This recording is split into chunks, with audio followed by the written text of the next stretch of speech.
السلام عليكم ورحمة الله وبركاته. إن الحمد لله نحمده ونستعينه ونستغفره ونعوذ من شرور أنفسنا ومن سيئات أعمالنا. من يهده الله فلا مضل له ومن يضلله فلا هادي له، وأشهد أن لا إله إلا الله وحده لا شريك له، وأشهد أن محمدا صلى الله عليه وسلم عبده ورسوله. يا أيها الذين آمنوا اتقوا الله حق تقاته ولا تموتن إلا وأنتم مسلمون. يا أيها الناس اتقوا ربكم الذي خلقكم من نفس واحدة وخلق منها زوجها وبث منهما رجالا كثيرا ونساء، واتقوا الله الذي تسألون به والأرحام إن الله كان عليكم رقيبا. يا أيها الذين آمنوا اتقوا الله وقولوا قولا سديدا يصلح لكم أعمالكم ويغفر لكم ذنوبكم، ومن يطع الله ورسوله فقد فاز فوزا عظيما. ألا إن أصدق الكلام كلام الله، وخير الهدي هدي محمد عليه الصلاة والسلام، وشر الأمور محدثاتها، وكل محدثة بدعة، وكل بدعة ضلالة، وكل ضلالة في النار. حياكم الله تعالى en cette soirée du samedi 30 Rabi' al-Awwal. Et pour certains c'est le premier Rabi' al-Thani 1435 de l'Hégire, correspondant au 1er février 2014. Bi'idhnillahi ta'ala. Nous sommes, Inch'Allah ta'ala, avec le cours numéro 34 dans le livre Le dogme du monothéisme de Cheikh Fawzan Hafidahullah ta'ala. Le cours d'aujourd'hui, bi'idhnillahi ta'ala, c'est les exorcismes, c'est-à-dire le pluriel ruqya et les talismans. Une seconde, Inch'Allah ta'ala, je prépare la souris, une seconde. Donc, salam alaikum, encore une fois. Donc le cours d'aujourd'hui, comme je disais, c'est sur les exorcismes et les talismans. Les exorcismes, c'est ruqya. Et le pluriel de ruqya, c'est ruqa, comme on va voir, insha'Allah ta'ala. Taïb.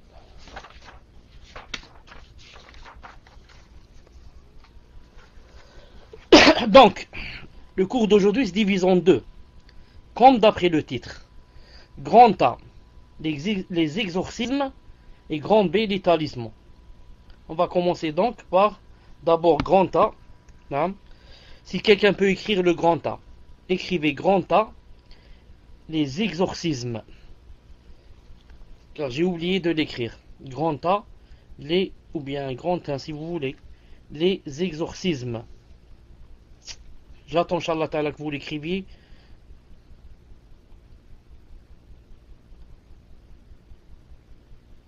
D'abord, est-ce que vous m'entendez? Voilà. Grand A, les exorcismes. Ça veut dire quoi? Ça veut dire ruqa. En arabe, le mot ruqa est le pluriel de ruqya. En arabe, ruqa, c'est le pluriel de ruqya.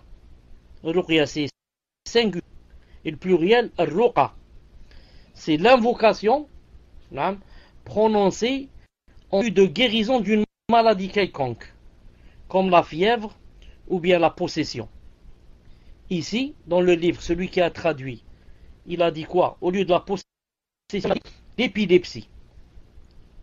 L'épilepsie. Alors que Cheikh Fawzan Hafidahullah a dit sara. Sara, c'est le fait de tomber par l'action d'un djinn. Quand on est possédé, ça s'appelle sara.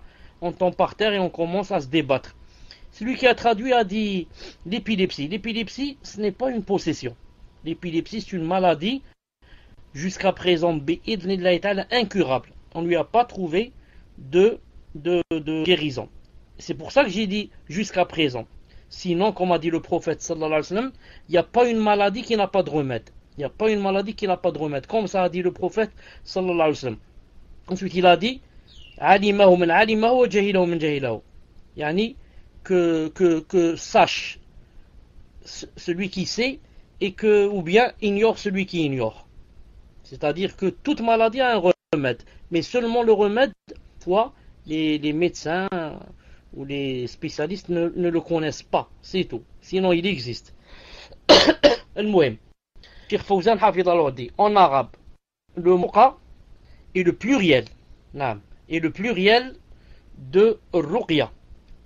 Donc, ruqa, c'est le pluriel de ruqya. Ruqya, c'est singulier Ra, c'est pluriel. Et c'est quoi ruqya? Qu'est-ce que ça veut dire ruqya? On dit je veux une ruqya.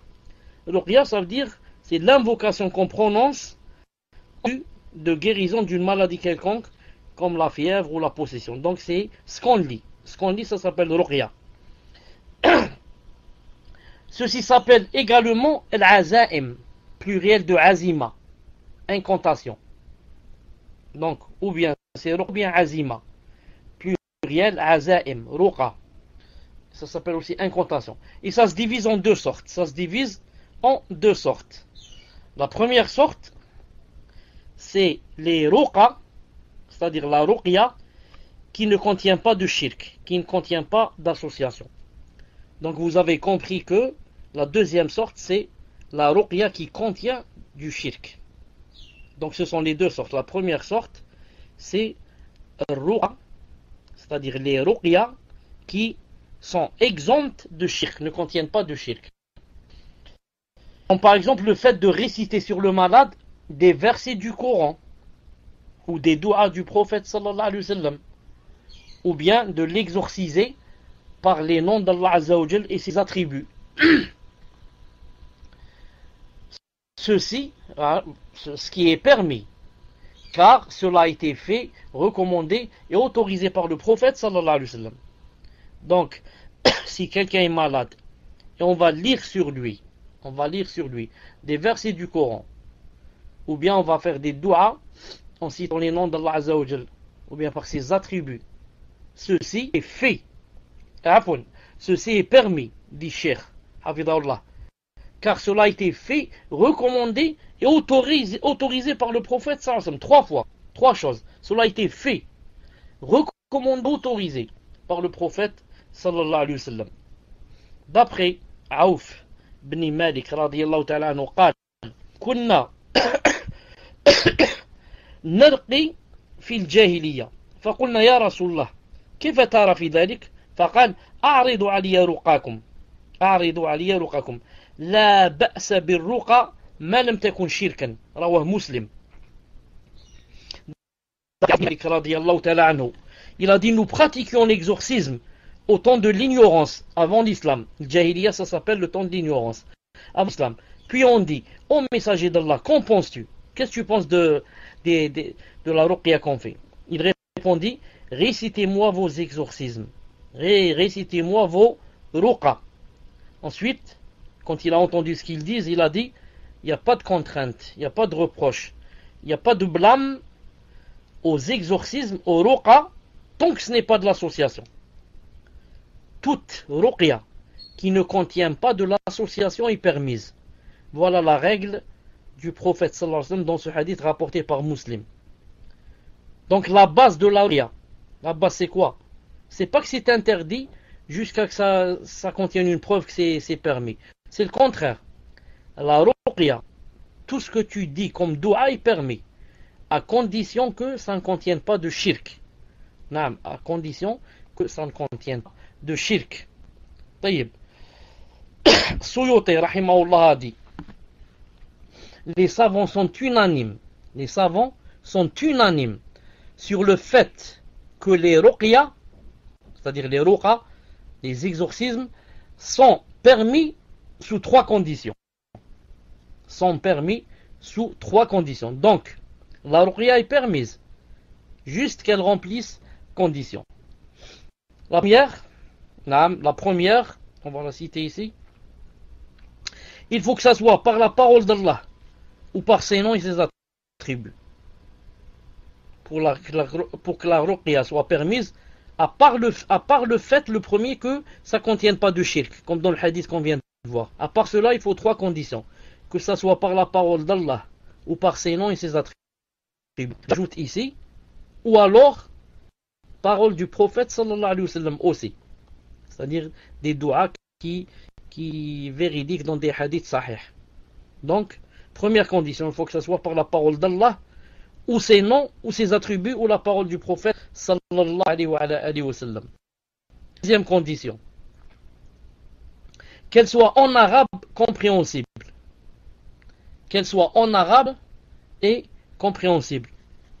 Donc la première condition, que ça soit en arabe, Et la deuxième, compréhensible. Il se peut que ça soit en arabe, d'un arabe incompréhensible. Pourquoi que ça soit compréhensible? Pourquoi les savants ont ajouté cette condition compréhensible? Pour que je comprenne ce que tu dises. Car il est possible que ça soit en arabe, mais que tu dises des choses qui contiennent du shirk. Ou alors que tu es en train de parler avec des djinns. Tu es en train d'implorer des djinns et de leur dire de venir assister, de m'aider, et je vais vous égorger quelque chose, etc. Car je ne comprends pas ce que tu dis. Et maintenant, si je comprends ce que tu dis, hein, si jamais il y a quelque chose, je t'arrête. Je te dis non, ça c'est haram, dis pas ça. Et comme ça. Donc il faut que ça soit en arabe, d'un arabe compréhensible. Troisièmement, troisième condition. Il attester que la ruqya n'est pas une guérison en elle-même, mais par la volonté d'Allah Azza wa Jal. C'est-à-dire, si tu crois que la ruqya elle-même peut donner la guérison, on va rentrer dans le shirk. Mais il faut que tu attestes donc que c'est bi'idnillahi, bimashi'atihi, par sa volonté et sa permission, que la personne guérisse. C'est pas la ruqya elle-même qui guérit. Ça se trouve, vous pouvez lire ça dans Fath al-Majid, page 135. Fath al-Majid, page 135. Cheikh Fawzan Hafidahullah dit sa modalité. Maintenant, comment on fait la ruqya? À lire et souffler sur le patient. Lire et souffler sur le patient. Souffler, c'est-à-dire, juste comme ça, on fait sortir un petit crachat comme ça de la bouche de celui qui lit. C'est pas cracher, mais juste faire comme ça. Donc, le patient va sentir qu'il y a quelque chose qui sort de la bouche de celui qui lit, qui fait la ruqya, et poustillonner. Ça, mais ça s'écrit avec deux L. Poustillonner avec deux L. Donc, lire, souffler sur le patient ou lire, il a dit aussi, il a dit, à part poustillonner, il a dit lire sur de l'eau. Voilà, lire sur de l'eau pour lui donner à boire. D'après Cheikh Fawzan Hafidahullah, il dit tu prends un verre d'eau, tu lis dessus. Par exemple, le Fatiha, ou bien le Kursi, ou bien Qul huwallahu, Qul a'udhu bi rabbil falaq, Qul a'udhu bi rabbin nas. Ou bien, ensuite, tu donnes, il a dit, on lui donne, on donne à boire aux malades. On donne à boire aux malades. Il a dit ceci, selon le hadith de Thabit ibn Qais, disant que le prophète sallallahu alayhi wa sallam, de la terre de Bothan, d'un certain endroit, l'aurait mis dans une coupe, puis aurait soufflé dedans en mettant de l'eau. Ensuite, il l'aurait versé sur lui. Il l'aurait versé sur lui. Ce qui est dommage, c'est que le hadith qu'a cité Cheikh Fawzan est un hadith faible. Cheikh Al-Albani rahimahullah a jugé ce hadith, sa chaîne de transmission, comme étant faible. Dans Da'if Sunan Abi Daoud numéro 3885. Donc le hadith ne peut être attribué au prophète sallallahu alayhi wa sallam. Taïb. Donc, d'après Cheikh Fawzan, on peut lire sur de l'eau et donner aux malades à boire, ou bien on boit nous-mêmes. C'est basé sur un hadith, mais Cheikh Al-Albani a dit ce hadith est daif, est faible. On va revenir, Inch'Allah Ta'ala, à la fin du cours. Donc, est-ce que c'est permis de lire, n'est pas permis? Mais si j'oublie, rappelez-moi. Car c'est important. Donc, ça c'est quoi? C'était la première sorte. La première sorte, de quoi? La première sorte d'exorcisme. Et c'est, je répète ici, j'affiche la première sorte. C'est la ruqya qui ne contient pas de shirk. Maintenant, on va voir, Inch'Allah Ta'ala, la deuxième sorte. La deuxième sorte de ruqya, celle qui contient le shirk. Les ruqya qui contiennent du shirk. Il s'agit de ruqa qui ne sont guère exemptes d'association à Allah Azza wa Jal, et dans lesquelles on implore l'aide, invoque et sollicite le secours et la protection d'autres qu'Allah Azza wa Jal, tels que les ruqa, pluriel, tels que les ruqa par les noms des djinns, anges, des prophètes et des saints. Donc ceci consiste à invoquer autre qu'Allah Azza wa Jal. Donc c'est une pratique considérée comme une association majeure. Ceci est considéré comme une association majeure. Shirk al-Akbar.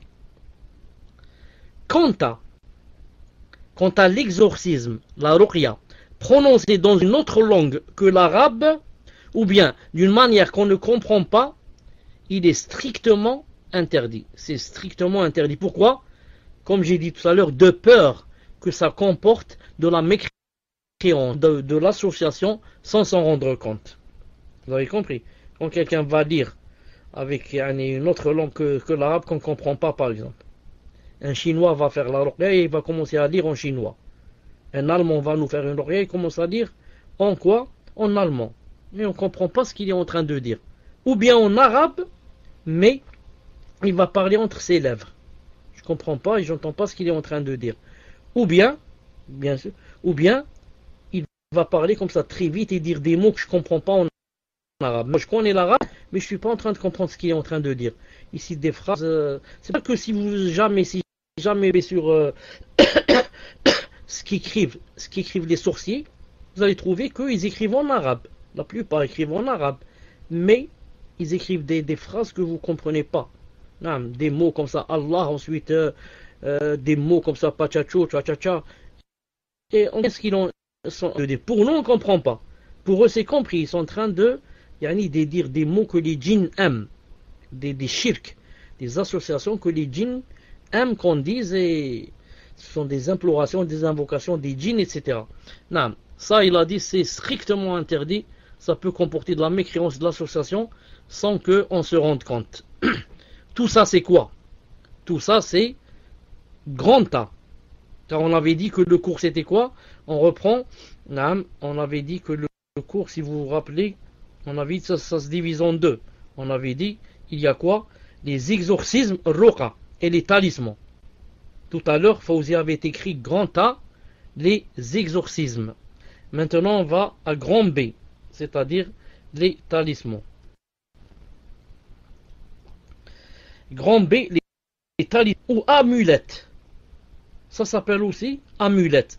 C'est pas les allumettes, les amulettes. Amulettes qui aussi at-tama'im, le pluriel de tamima. Le pluriel de tamima. Ça s'appelle at-tama'im. At-tama'im, pluriel de tamima. Talisman. Ça s'appelle tamima. Ce mot en arabe, tamima, et le pluriel, son pluriel c'est tama'im, c'est quoi? C'est ce qu'on met, écoutez bien, ce qu'on met autour du cou des jeunes enfants contre le mauvais œil.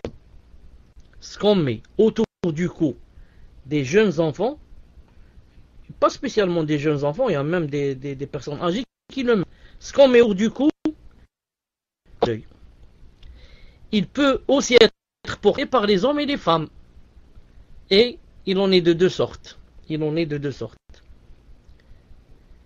Quand on a dit il peut être porté par les hommes et les femmes, l'auteur a dit, c'est-à-dire celui qui a traduit, il a dit, certaines personnes, le traducteur a dit, certaines personnes accrochent cela même autour du cou des animaux, comme les vaches et autres, pour les préserver contre le mauvais œil.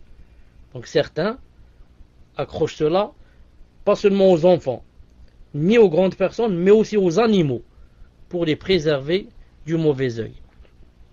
Il en est de deux sortes. Donc les talismans, ça se divise en deux sortes. La première sorte, première sorte. Il s'agit des talismans contenant de Coran. Non. Il s'agit des talismans contenant des versets coraniques ou des noms et des attributs divins. Donc les talismans, ça se divise en deux sortes.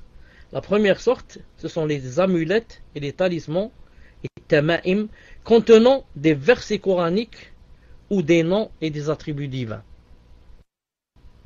Destiné bien sûr à être porté en vue d'une guérison.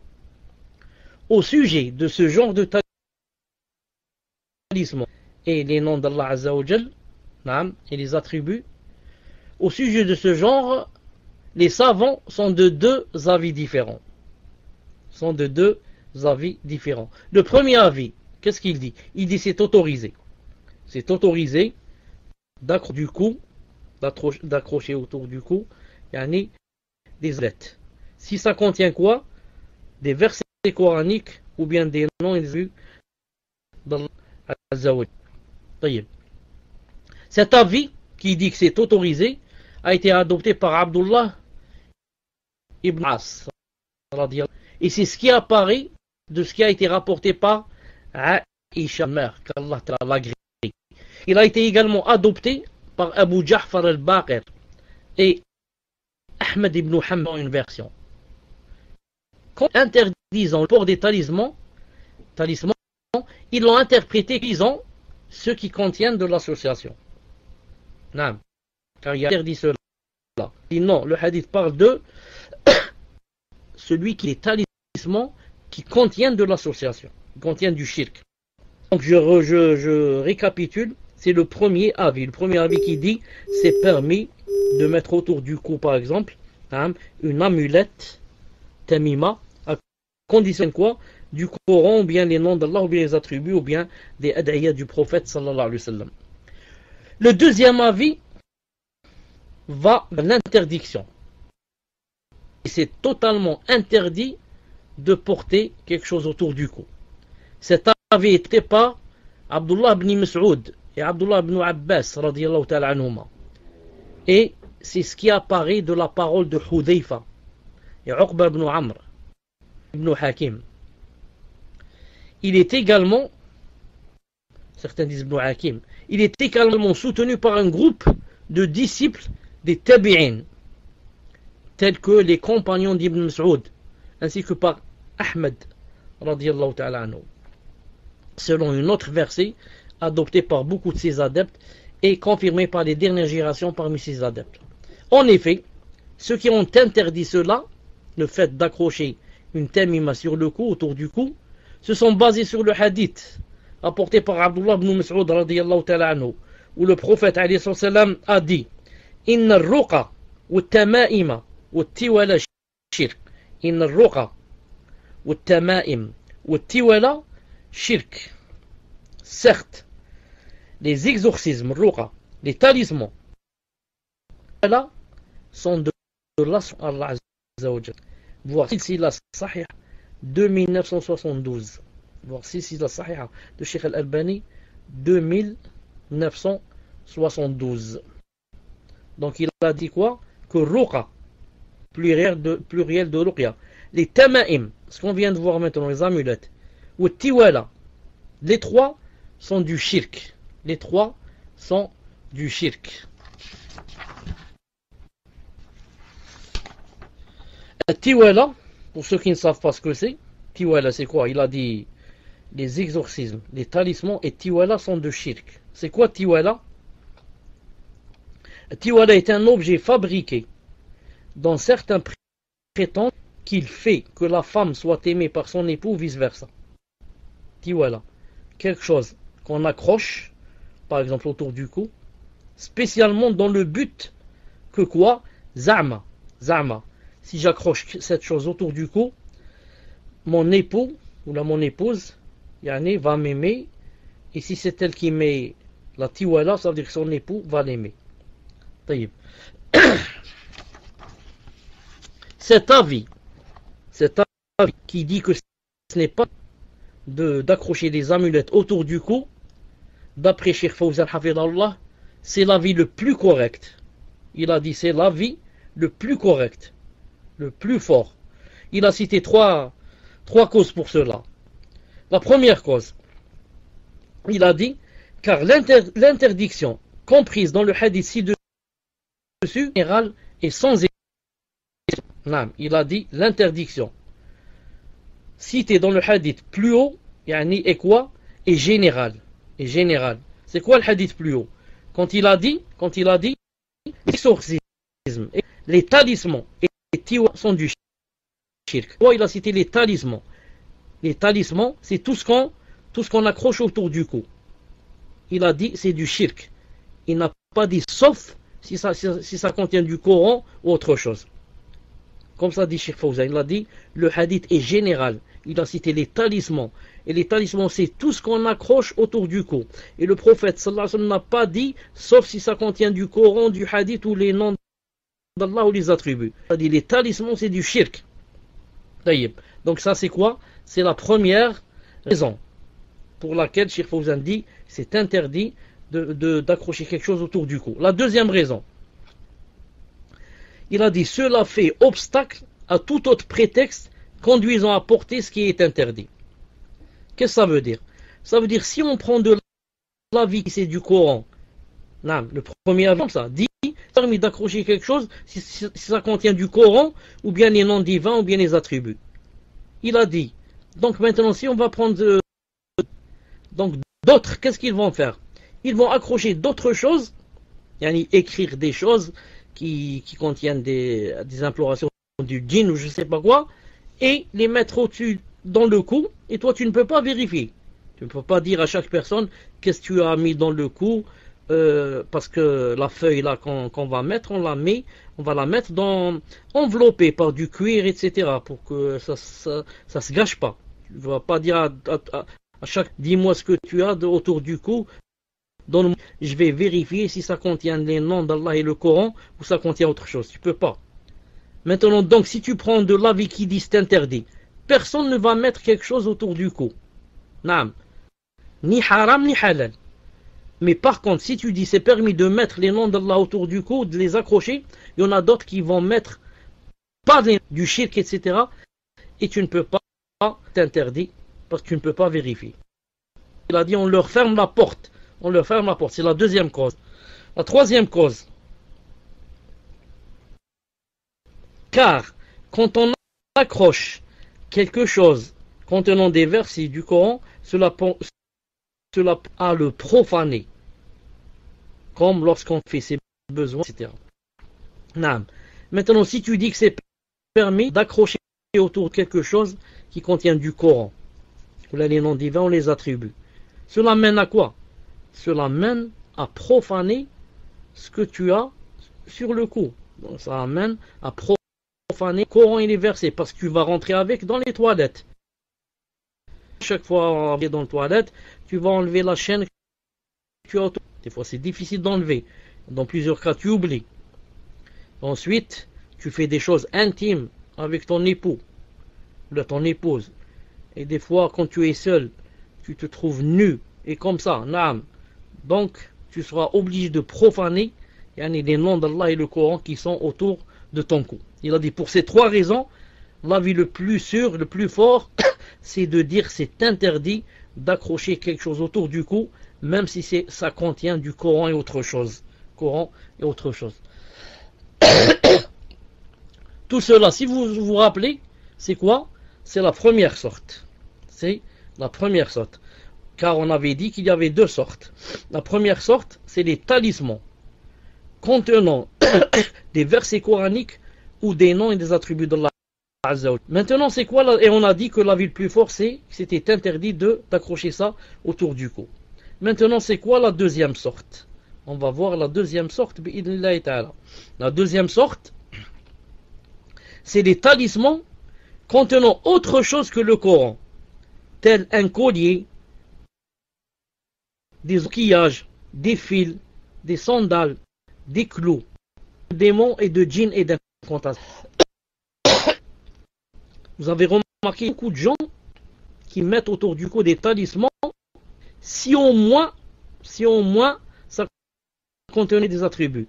Mais ça contient autre chose que les noms d'Allah et les attributs, tels que des colliers, des ossements, comme ça, c'est des coquillages, des fils, des sandales comme ça, des clous, la main de Fatma. On trouve ça surtout si vous avez remarqué, surtout chez les Africains.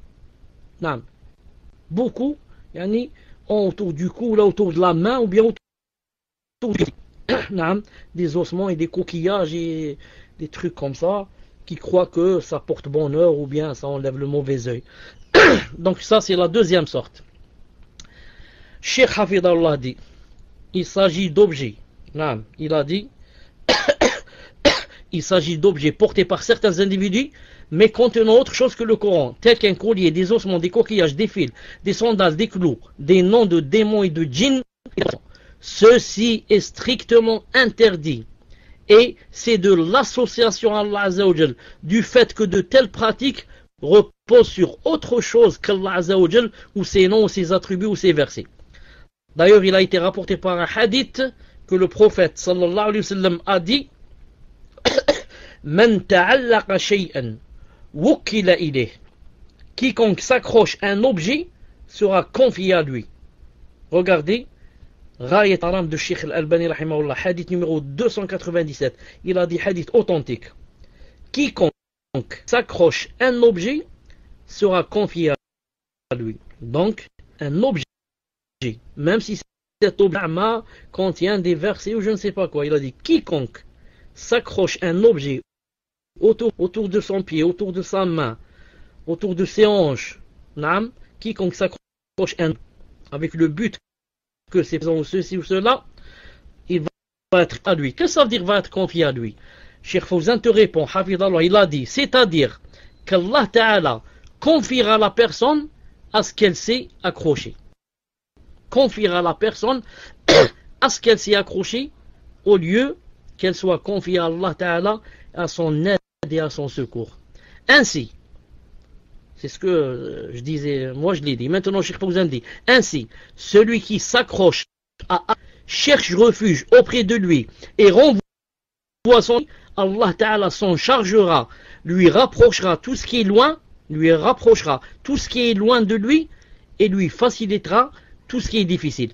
Par contre, celui qui s'accroche à autre chose qu'Allah, comme un coquillage ou l'autre chose, tels que les êtres créés, les talismans, les médicaments et les tombeaux, alors Allah Ta'ala le confiera à de telles choses qui ne lui profitent en rien et ne détiennent pour lui ni bien ni mal. Ainsi, il sa foi et rompt les liens avec Allah Ta'ala qui va l'abandonner. Il incombe aux musulmans de sauvegarder sa croyance de tout ce qui peut l'altérer ou lui porter atteinte. Donc, il ne doit prendre de médicaments qui ne sont pas permis, ni se rendre chez les fabulateurs et les charlatans pour leur solliciter la guérison des maladies, car ils rendront malade son cœur et sa foi. Quiconque place sa confiance en Allah, Allah lui suffit. Comme il a dit dans le Coran, il a dit وَمَنْ يَتَوَكَّلْ عَلَى اللَّهِ فَهُوَ حَسْبُهُ 65, 3. Et quiconque place sa confiance en Allah, Allah Ta'ala lui suffit. Allah Ta'ala lui suffit. C'est pour cela il a dit, il ne faut pas par exemple prendre un médicament haram. Car le prophète a dit que Allah Ta'ala n'a pas donné de guérison, n'a pas placé la guérison dans le haram. Donc, si tu prends les médicaments, il faut prendre des médicaments halal. Et ensuite, dit c'est pas le médicament qui guérit. Plusieurs gens ont pris des médicaments, ne sont jamais guéris. Et plusieurs gens n'ont pas pris de médicaments et ont été guéris. C'est que si je prends le médicament, je prends d'abord elle et je mets mon cœur que c'est Allah Ta'ala qui me guérit. C'est juste un sabab. Le cheikh dit, certains individus accrochent de telles choses sur eux, et certains individus accrochent de telles choses sur eux, par exemple autour du cou, sans être réellement malades. Ils sont plutôt atteints par une maladie imaginaire, qui est quoi? Qui est la peur du mauvais œil et de la jalousie. maladie imaginaire. Ils ont des waswas. Ils ont des waswas. Toute chose, il va dire, c'est le mauvais œil, c'est la jalousie. C'est le mauvais œil, c'est le malheur. Dans tout, naam.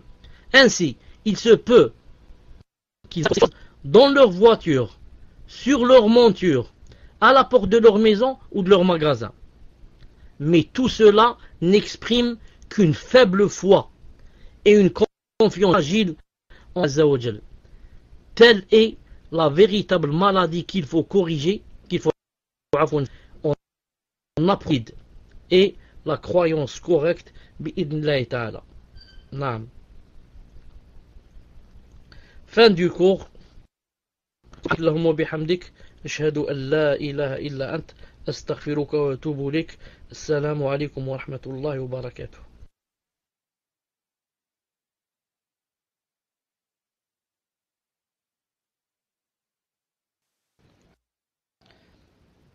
Alhamdulillah que je viens de me rappeler une chose.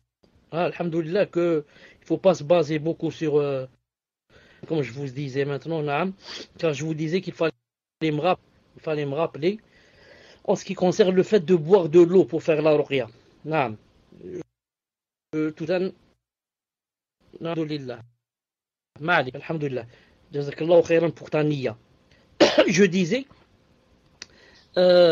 Cheikh Fawzan Hafidahullah avait cité un hadith comme quoi on pouvait lire de l'eau, lire sur de l'eau et la boire par exemple.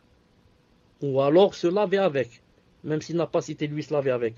Mais c'est dommage, c'est quoi? C'est que le hadith est faible. Le hadith est faible. Mais je vais vous dire ce qu'ont dit les ulama, les savants, sur le fait par exemple de boire de l'eau, lire l'eau et le boire, et boire cette eau. Une seconde, hein. Juste, je fais sortir le fichier.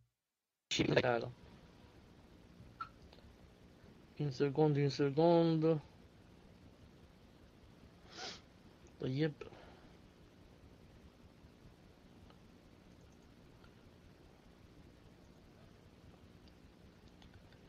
Une seconde, je vais vous lire d'un fichier bi'idhnillahi ta'ala. طيب. Écrivez numéro 1 si vous m'entendez.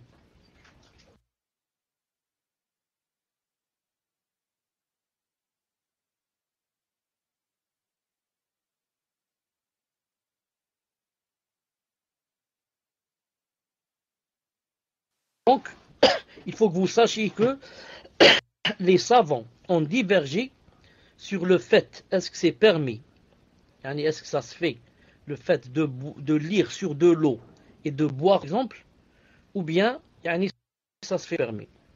Il y a deux avis, bi'idhnillahi ta'ala. Le premier avis, celui qui dit que ça ne se fait pas, ce n'est pas dans la sunna, et ça ne se fait pas. C'est l'avis de qui?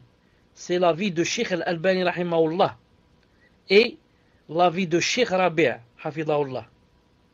Ces deux ont dit que ce n'est pas permis de lire sur de l'eau et d'en boire car le prophète ne l'a pas fait. Si tu leur cites le hadith qu'a cité Cheikh Fawzan, ils vont te dire Cheikh Al-Albani a dit que ce hadith laïf, donc c'est pas la peine. D'autres ont dit que c'était permis. Et c'est l'avis de certains compagnons et beaucoup de salaf. Entre autres, l'avis de notre mère Aïcha radiyallahu ta'ala, l'avis des 4 imams, Abi Hanifa et Shafi'i, Ahmed et Malik, les 4 ont dit c'est permis. L'avis de Ibn Taymiyyah, Ibn al-Qayyim. Et parmi les contemporains, c'est l'avis des Shuyukh, Ibn Baz, rahimahullah, Ibn Uthaymin, rahimahullah, Al-Fawzan, rahimahullah. Al-Fawzan, vous avez entendu ça en direct quand il a dit que c'était permis. Hafidahullah. Muhammad ibn Ibrahim, rahimahullah. Salah al-Sheikh, hafidahullah. Abdel Muhsin al-Abbad, hafidahullah. Et aussi, c'est l'avis du comité permanent d'Arabie Saoudite. Ensuite, j'ai trouvé 2 ou 3 hadiths authentiques qui vont en ce sens. Le premier, c'est quand le prophète aslam a dit, quand il a dit, exposez-moi, lisez-moi vos ruqya. Tant qu'elles ne contiennent pas de shirk, il a dit c'est permis. Et toi, quand tu lis du Coran sur de l'eau, tu n'as pas fait shirk. Tu as lu un peu de Coran sur de l'eau. C'est comme le prophète, il levait ses mains et lisait dessus. lisait sur ses mains, ensuite s'essuyait avec. Donc, pour l'instant, il n'y a pas de shirk, alhamdoulilah. Le deuxième hadith qui m'a convaincu, c'est que le prophète, sallallahu alayhi wa sallam, une fois, après une morsure je crois, d'un, comment ça s'appelle, avec l'aqrab en français, dites-moi comment ça s'appelle l'aqrab, c'est pas celui qui scorpion. Une fois le prophète sallallahu alayhi wa sallam a été mordu par un scorpion, il a mis son doigt dans la terre, il a rentré son doigt comme ça dans la terre, ensuite il a lu sur son doigt. Non, il a lu sur son doigt, c'est-à-dire et son doigt. Donc si on avait compris, si je peux mettre mon doigt sur la terre et je commence à lire sur la terre qu'il y a sur mon doigt, donc je peux lire aussi sur de l'eau. Et le prophète sallam a dit, quiconque peut être utile à son frère, qu'il le soit. Et voilà, ensuite il y a les savants que j'ai cités, bien sûr, leurs fatwas sont là avec nous. Je peux vous lire par exemple, comme Cheikh Ben Baz rahimahullah a dit, ou bien il a dit le fait de poussillonner sur l'eau, bil Qur'an, thumma yashrab, ensuite il boit. فهذا لا أعلم فيه سنة. Il a dit, je ne connais pas une sunna du prophète islam en ce sens, c'est-à-dire lire sur de l'eau et boire. ولكنه كان من عمل السلف, mais les salafs l'ont fait. وهو أمر مجرب, et c'est une chose qui a été expérimentée. وحينئذ نقول لا بأس به. C'est pour cela qu'on dit يعني لا بأس به, يعني ça se fait, il n'y a pas de mal à le faire. لا بأس, il n'y a pas de mal أن يصنع هذا للمرضى, أن يصنع هذا للمرضى. Il n'y a pas de mal qu'on fasse ceci pour le malade, c'est-à-dire on leur lit sur لينتفعوا به. لكن الذي يقرأ في الماء بالنف أو التفل ينبغي له أن لا يفعل ذلك إن كان يعلم أن به مرضا يخشى منه هذا المريض الذي قرئ عليه. Il a dit sauf si maintenant en lisant comme ça il sait que le malade a une maladie qui ça marche pas avec cela. نعم. Et Cheikh Ben Uthaymin a dit لا بأس به aussi. Cheikh Ben Uthaymin, نعم, il a dit لا بأس به. Voilà, et la se trouve dans Majmou' Fatawa Ibn Baz, tome numéro 5. Quant à Ibn Uthaymin rahimahullah, il a dit la même chose. Dans Fatawa Nour al Darb, tome 1, page 225, il a dit La ba'sa bihi, la ba'sa an yusna' dhalika lil marid. Naam. Et le comité permanent aussi a dit ça dans Majmou' al Fatawa.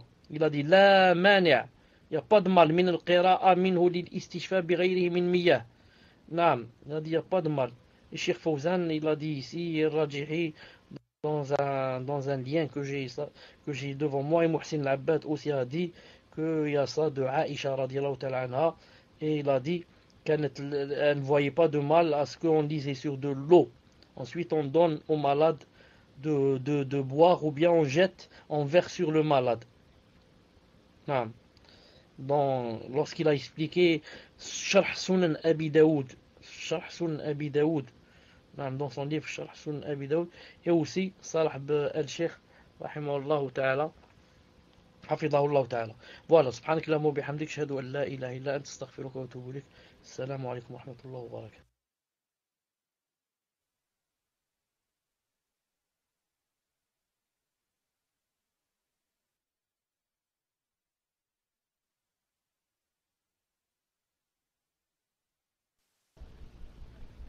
Tfaddal Inch'Allah, c'est quoi la première question?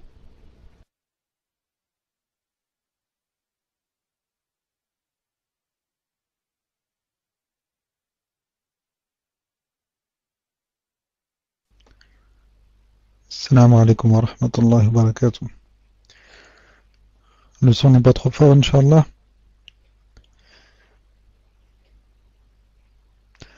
Alhamdulillah. Donc première question, cher.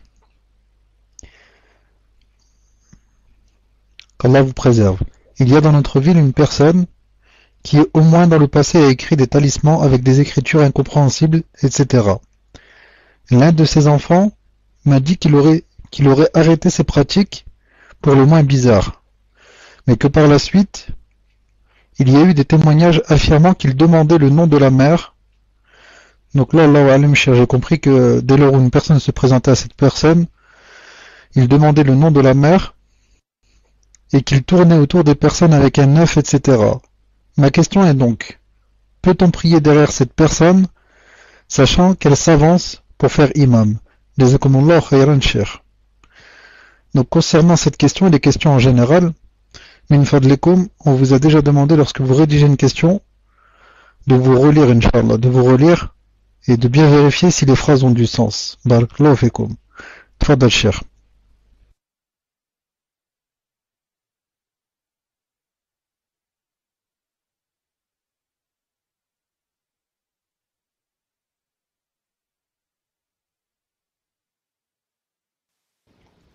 Les savants disent quand on prie, si on prie derrière une personne qui fait le petit shirk, c'est permis.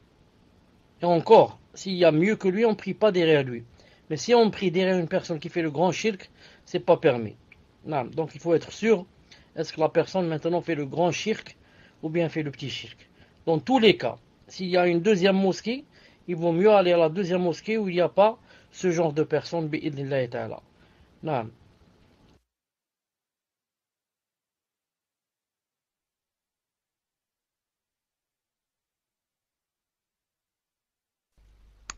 Question suivante. Un frère dit, ma sœur est éprouvée dans sa demeure. Elle pense qu'il y a un djinn qui hante sa maison. En effet, elle entend des bruits et fait beaucoup de cauchemars. Aujourd'hui, elle est tellement effrayée qu'elle ne dort même plus chez elle. Dès qu'elle rentre chez elle, elle est prise de peur et tremble.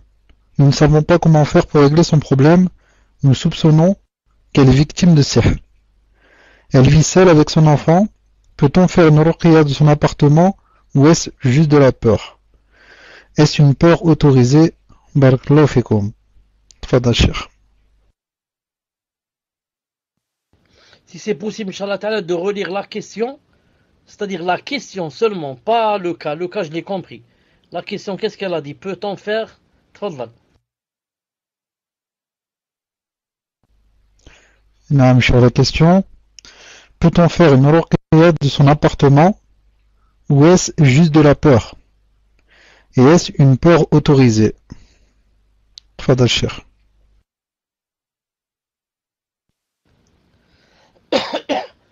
La ruqya de la maison, ça se fait pas comme dit Cheikh Rabi Hafidahullah. Il a dit, on fait la ruqya à la personne, pas à la maison. Il n'y a pas dans la sunna que le prophète faisait ruqya à la maison. La ruqya, on l'a fait à la personne elle-même qui a du sihr ou bien du djinn ou bien le mauvais œil. Ça d'un côté. De l'autre, je conseille. Là, si après la ruqya, que ça ne marche pas à la ruqya de la personne, et qu'elle a toujours les mêmes waswas, etc., je lui conseille de changer de maison. De changer de maison, comme dans le hadith du prophète sallallahu alayhi wa sallam. Hadith rapporté par Abu Daoud, Cheikh Al-Albani a dit authentique, où des gens ont dit au prophète alayhi wa sallam, on lui a dit, on était dans une maison, il y avait masha'Allah d'enfants, le rizq, etc. Et maintenant on est dans une maison, on voit que tout a diminué, etc. Il leur a dit, changer de maison, changer de maison. Les savants ont dit changer de maison. C'est pas parce que la maison elle-même, c'est elle qui diminue le risque, ou là les enfants, ou là, non. Mais c'est en ce sens que, quand une personne commence à avoir des soupçons dans sa maison et des waswas pour sa maison à elle, et penser que cette maison n'est pas bien, qu'elle contient des djinns, etc., il vaut mieux quitter cette maison. Car en quittant la maison, la personne peut guérir. Si c'est psychique, khlas, alhamdoulilah, elle va se dire j'ai quitté la maison, donc j'ai quitté le sihr, j'ai quitté ceci, cela, et bi'idnillahi ta'ala, elle va guérir. Comme moi je connais une personne,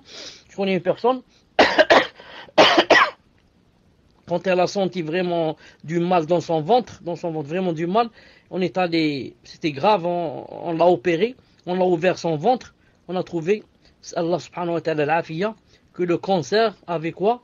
Avait les métastases partout. D'ailleurs, le médecin a refermé le ventre, c'est-à-dire il a recousu Il a dit, il ne faut pas dire aux malades, mais il lui reste seulement quelques temps. Ça s'est trop propagé. Et le témoin, c'est quoi? Le témoin, les parents du malade n'ont pas dit au malade qu'il n'a pas été opéré. Ils lui ont caché ça. Et lui, il a cru que, quoi? Il a cru que le médecin l'a opéré, lui a enlevé le cancer qu'il avait, ça. Et il est resté des années, machallah.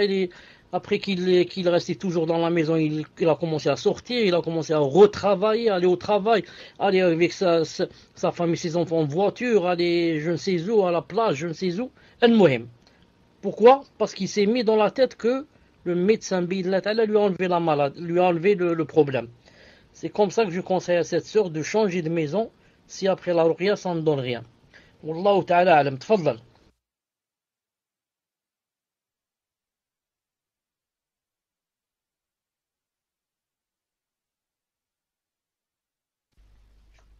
Question suivante. Cher, nous est-il permis de réciter des versets du Coran sur de l'eau et la donner à une personne sans qu'elle le sache, et donc n'a pas la niya, car elle ne pense pas qu'elle est atteinte de sorcellerie, mais juste qu'elle est malade et ne veut donc pas faire les sabab. Qu'Allah vous récompense. Tfadal, cher. Justement, Wallahu alam. Je pense, Wallahu alam, que c'est là une preuve pour voir si la personne, par exemple, a du sihr ou pas. Car des fois, quand la personne sait que on a bu sur l'eau, on a lu sur l'eau, peut-être que psychiquement, elle va dire, quand elle va boire, elle va dire j'ai mal au ventre. Mais maintenant qu'elle ne sait pas, on a lu sur de l'eau, on lui a donné, elle ne sait pas. Et elle va boire, et une minute après ou la deux, elle va dire j'ai vraiment des douleurs dans le ventre, ou là j'ai envie de vomir, ou là il y a quelqu'un qui va parler de son ventre, ou là, ce sera vraiment une preuve que quoi? Que bi'idnillahi ta'ala, elle a quelque chose, et que la ruqya a donné bi'idnillahi ta'ala, yani son fruit. Wallahu ta'ala alam. Tfaddal.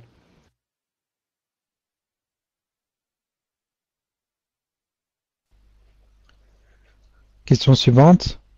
Cher, qu'Allah vous récompense et vous couvre de ses bénédictions ainsi que les admins et tous ceux qui nous écoutent. D'après le hadith de Auf ibn Malik, qu'Allah l'agrée, qui a interrogé le prophète sallallahu alayhi wa sallam sur les exorcismes de l'ignorance, qui étaient bonnes si elles ne contenaient pas du shirk. Mais comment les gens de l'ignorance faisaient la ruqya sans shirk alors que le Coran n'était pas révélé? Peut-il exister une ruqya sans le Coran? Jazakumullahu khayran. Tfadal, Cheikh.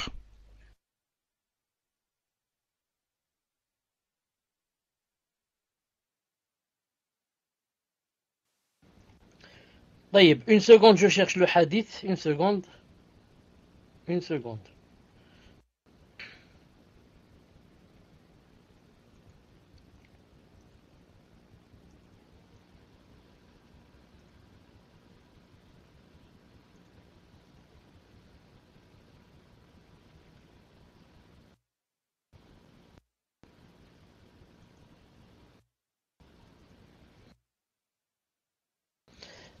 عن عوف بن يهيلية فقلنا يا رسول الله كيف ترى في ذلك؟ فقال أعرضوا علي رقاكم لا بأس بالرقى ما لم تكن شركا.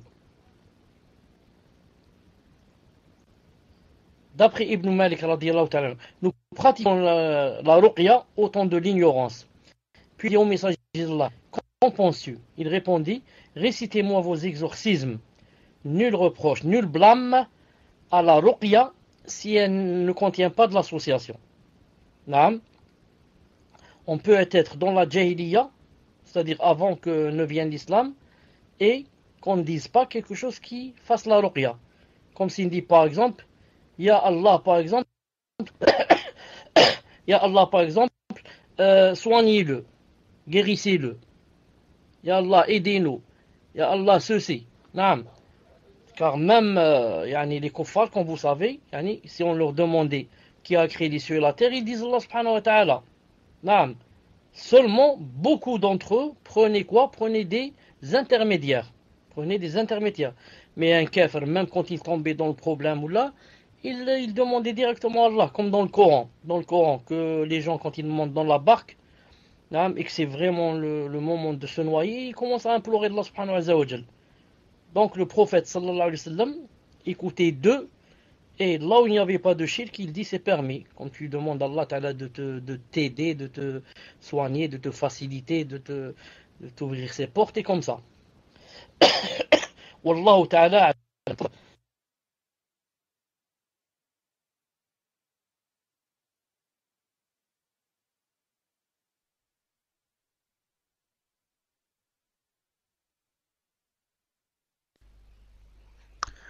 Question suivante.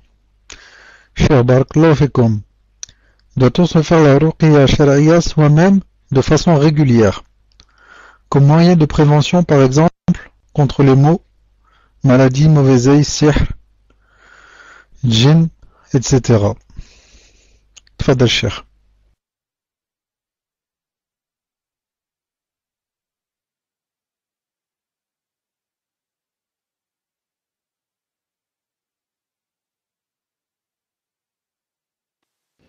Réponse.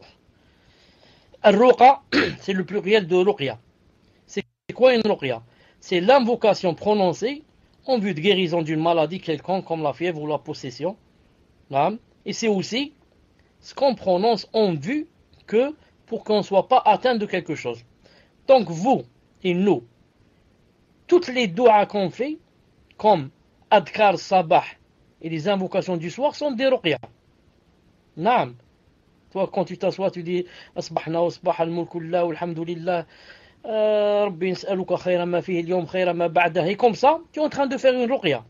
Car tu es en train d'invoquer, en vue que Allah subhanahu wa ta'ala est loin de toi les maux, les problèmes, les difficultés, il te donne le bonheur, t'ouvre ses portes, etc. Tout ça, ça rentre dans la ruqya. Donc si la question est, est-ce que c'est permis de faire une ruqya pareille? C'est permis. Mais si la personne veut dire par ruqya, chaque matin, chaque soir, elle va poustillonner sur l'eau et ensuite boire, le prophète n'a pas fait cela. Le prophète n'a pas fait cela. Mais se limiter à quoi? Au dua. Se limiter au dua, bi'idhnillahi ta'ala. Sauf bien sûr avant de dormir, la personne peut joindre entre les mains et cracher dessus et se masser avec. Ou par exemple un enfant, quand on pose sa main sur lui comme ça, des doigts, ou bien un malade, comme dit Cheikh Bin Uthaymin, il a dit quand tu vas chez un malade, c'est bien par exemple de poser ta main sur lui et lui lire comme ça, le Fatiha ou quelque chose. Naam, tfadlal.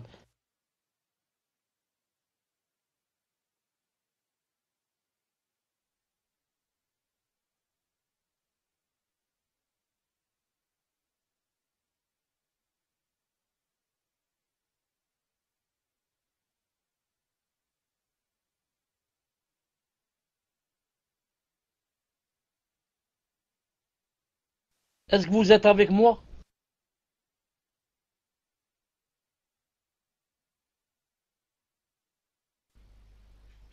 Non, cher, je suis là à Afwan.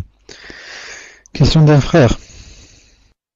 Cher, qu'Allah vous apporte la réussite. Voici ma question. Est-ce qu'une personne non musulmane peut être atteinte de sihr? Car la personne fait des crises d'épilepsie. Les médecins ont décelé un AVC.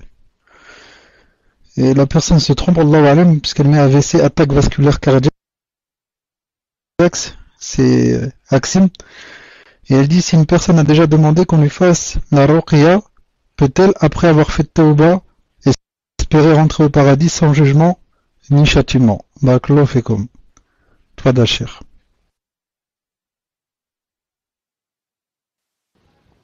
Après avoir fait tawba, etc. Après avoir fait tawba de quoi? Tawba de quoi? Tfadlal. De la ruqya?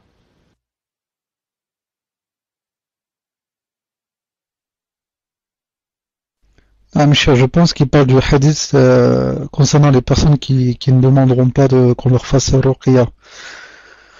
Allahu alam, je pense qu'il parle de ça. Tfadal Cheikh. Si la personne parle de ce hadith, elle se trompe quant à son explication. Premièrement, elle a dit après que la personne fasse tawba. Si tu emploies le mot tawba, ça veut dire que tu as fait un péché. Donc d'après cette personne, si quelqu'un va faire ruqya ou demander ruqya, il a fait un péché. Or ce n'est pas vrai. Personne des savants n'a dit que si tu demandes ruqya, tu as fait un péché. Le maximum, ceux qui ont dit, tu ne participes pas parmi les 70 000, mais ils n'ont pas dit tu as fait un péché. Deuxièmement, comme dit Cheikh Ibn Uthaymin, et beaucoup de savants, et c'est ça le vrai sens du hadith, il a dit, tu rentres pas dans les 70 000 dans le cas où tu fais ruqya sans raison, comme certaines personnes le font, ou bien tomber malade, comme les gens de la Jahiliya faisaient. Avant de tomber malade, il va faire ruqya. Subhanallah al-Azim. Par contre, si tu es atteint de la maladie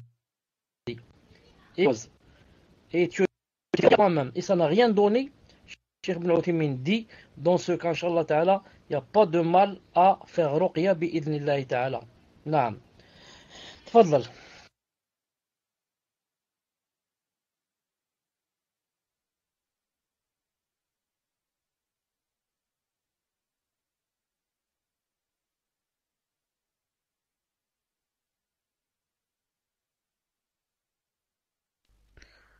Non, cher, on m'a dit que le micro était trop fort, donc j'ai baissé le niveau. Inch'Allah, le son est toujours bon chez vous.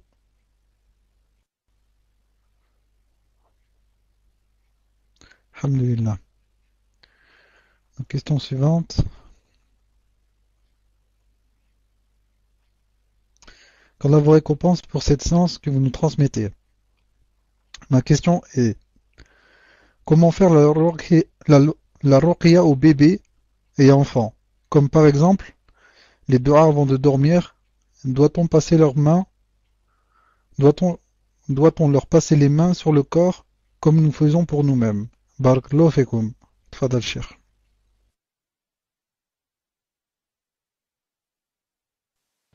Le prophète sallallahu alayhi wa sallam posait sa main sur le Hassan ou bien le Hussein ou bien les deux.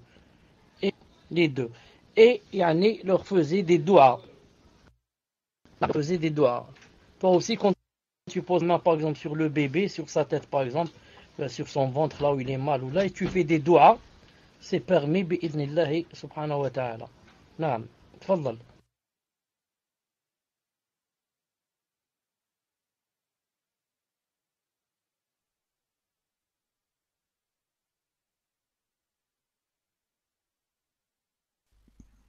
Question suivante.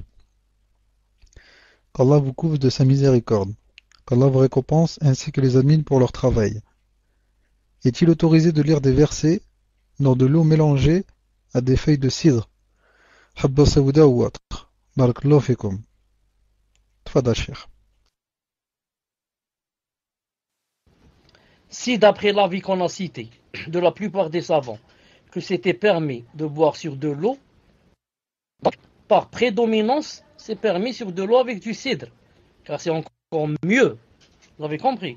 Si l'eau simple, c'est permis de boire de lire sur elle et de la boire, l'eau simple. Qu'en est-il maintenant, alhamdoulilah, l'eau avec du cidre, ou la habba saouda, ou l'huile d'olive? Non, c'est encore meilleur bi'idhnillahi ta'ala. Tfadal.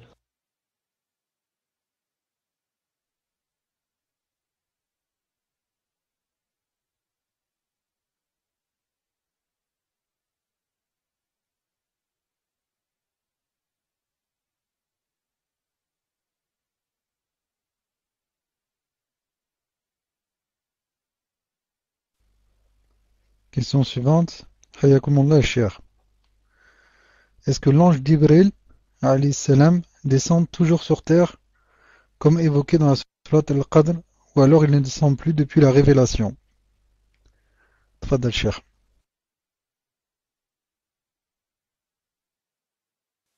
Une seconde, je vous cherche un verset, Inch'Allah. Une seconde. Une seconde.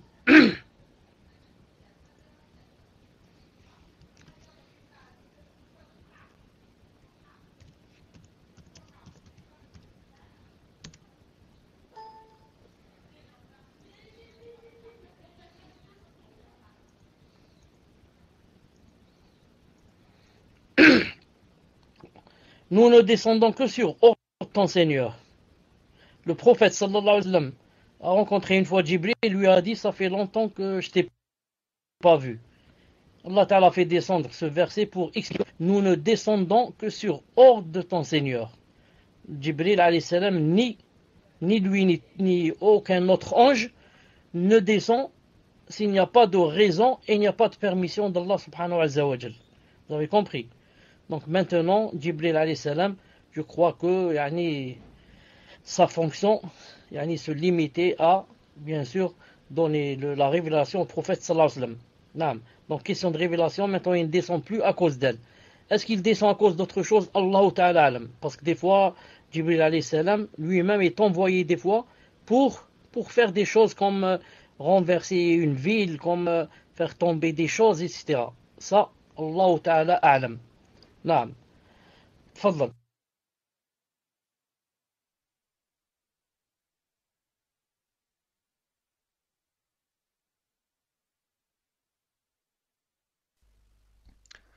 Question suivante. Cher Hafizakumullah. Ma question, Inch'Allah, je n'ai pas compris le hadith du prophète sallallahu alayhi wa sallam. Quiconque s'accroche à un objet sera confié à lui. Barakallahu fikum. Tfadal Cheikh. Le hadith du prophète sallallahu alayhi wa sallam veut dire. Écrivez numéro 1.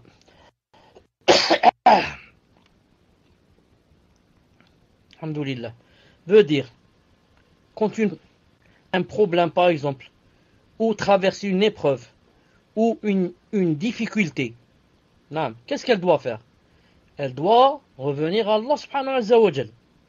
C'est pour cela que il y a une règle qui, je vais citer un hadith, qui dit que maintenant quand tu es dans l'aisance, tu n'as pas de problème, tu as, masha'Allah, tu as tout.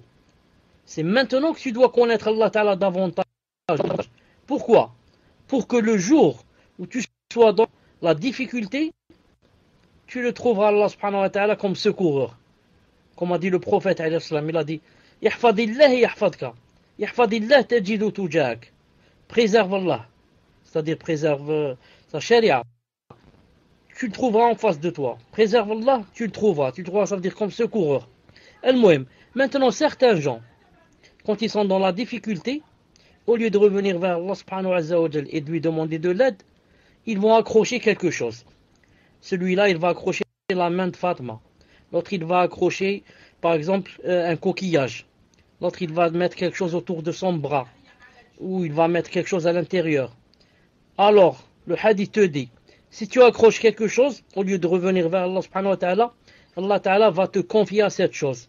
Il va te dire, alors demande au coquillage que tu as accroché de t'enlever ta maladie. Demande au clou que tu as attaché par exemple autour de ton cou de te guérir. Et comme ça, quiconque accroche une chose au lieu de s'accrocher à Allah Ta'ala, il sera confié à cette chose. Et il n'aura pas de résultat. Bien sûr, ça va lui faire beaucoup plus mal que normalement.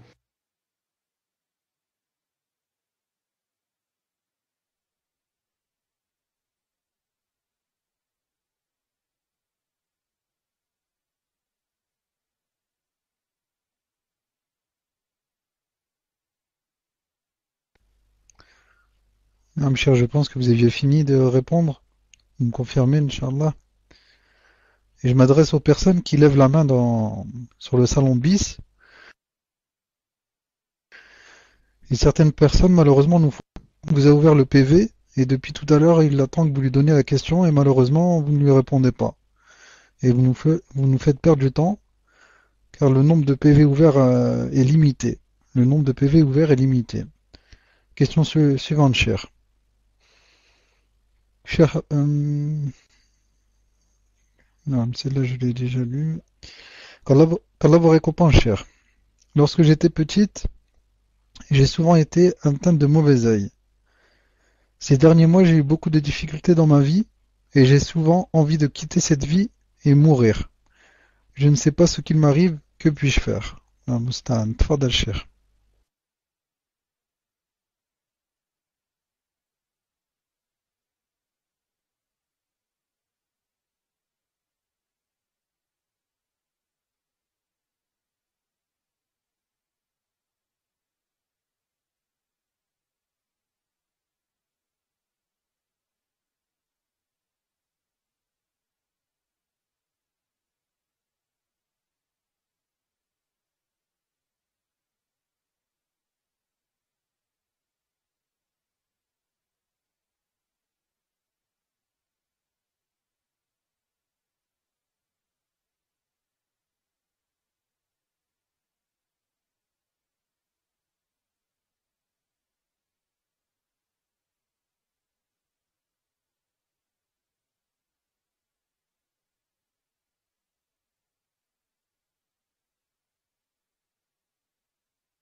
Barakallahu fik de répéter la question. Tfaddal.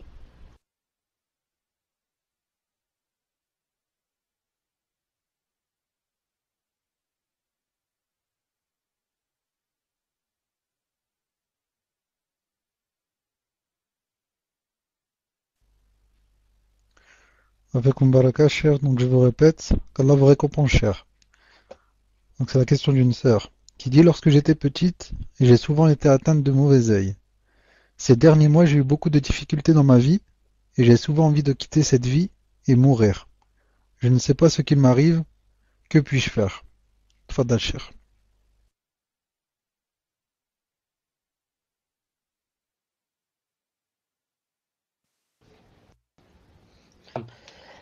Est-ce que vous m'entendez?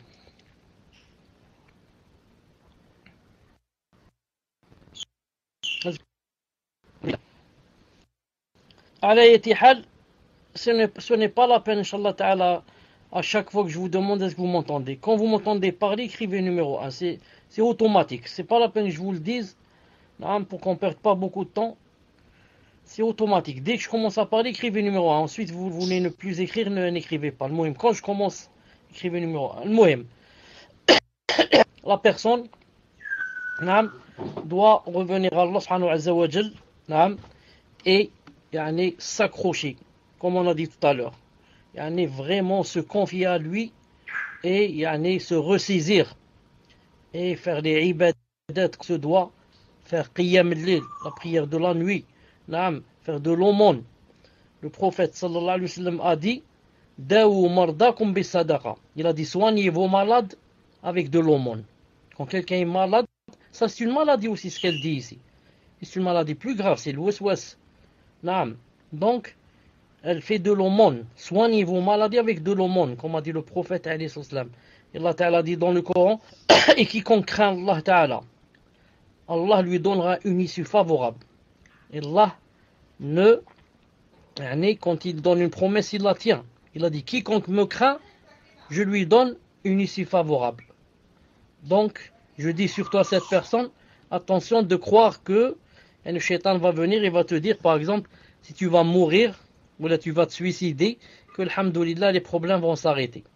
Celui qui se suicide, a'udhu billah, comme dans le hadith, il sera dans Jahannam, éternellement avec la chose avec laquelle il s'est suicidé. S'il se jette d'un immeuble, il sera éternellement en train de se jeter dans l'enfer. Avec un couteau, éternellement en train de se frapper avec un couteau. Et comme ça, des milliards d'années. Et je ne sais pas combien, s'il est musulman, pour qu'à la fin de la ta'ala lui pardonne et il sort. S'il est musulman. Mais s'il dit c'est halal de se suicider, il est kafir, a'udhu billah. Tout problème qu'on a, toute épreuve, tout, il faut toujours revenir vers Allah subhanahu wa ta'ala, se confier à lui, et demander à Allah ta'ala de nous faire une issue. Bien sûr, ça n'empêche pas de faire la ruqya. Ça n'empêche pas aussi d'aller chez le médecin, si c'est quelque chose qui a rapport avec une maladie. Vous avez compris? De prendre des médicaments de halal, de prendre des causes. Mais surtout, placer sa confiance en Allah subhanahu wa ta'ala, c'est lui qui donne l'issue favorable, bi'idhnillahi ta'ala. C'est pour ça cette personne qui a posé la question, si elle va s'occuper avec le Coran, avec les cours, avec la quête de la science, avec être tout le temps avec des sœurs, aller à la mosquée, faire ceci, cela, c'est sûr que si la maladie ne part pas à 100%, 90% de la maladie va partir. Parce qu'elle n'a pas le temps de penser à cela. Maintenant, c'est la foi, masha'Allah, qui est ancrée dans son cœur. Fadlal.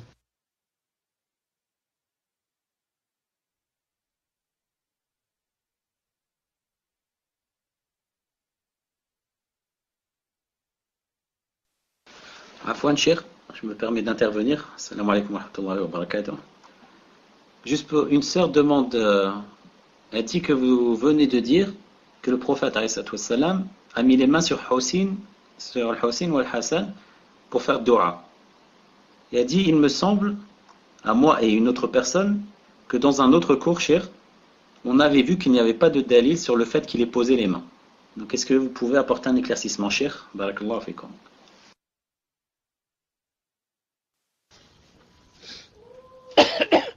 Si la sœur ou la personne qui dit comme ça est sûre que dans un cours précédent, j'ai dit cela, et elle peut confirmer cela, ça veut dire que c'est vrai.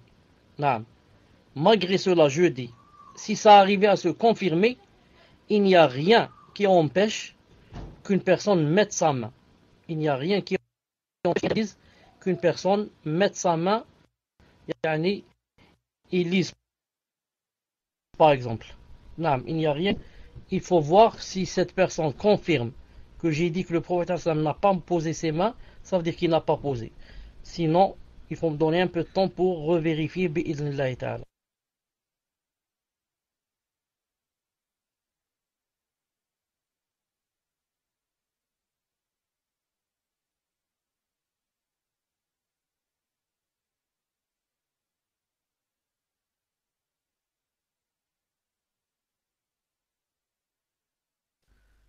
Question suivante. Hayakumullah. Bismillahirrahmanirrahim. Est-il permis dans la ruqya de dire en plus du Coran du dhikr tel que la ilaha illallah wahdahu la sharika lah lahul mulk wa lahul hamd la ilaha illa ant subhanak inni kunta minadh zalimin. Aussi lorsque le shaitan nous parle pendant la ruqya, est-il permis de répondre en faisant da'wa, lui expliquant avec des lignes du Coran sans s'attarder, etc. Jazakumullah khayran. Tfadal Cheikh.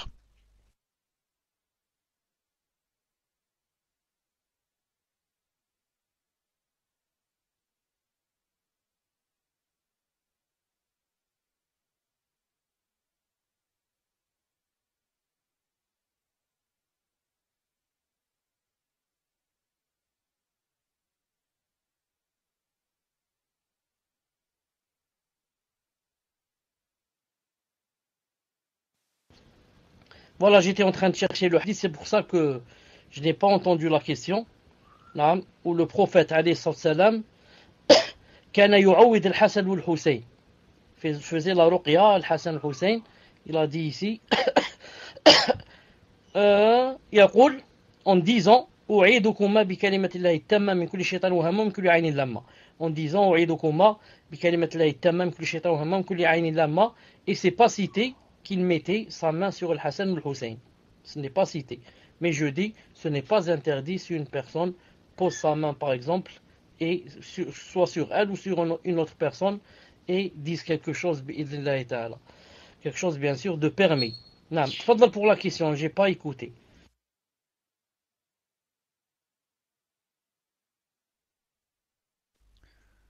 Non, je vous répète, cher.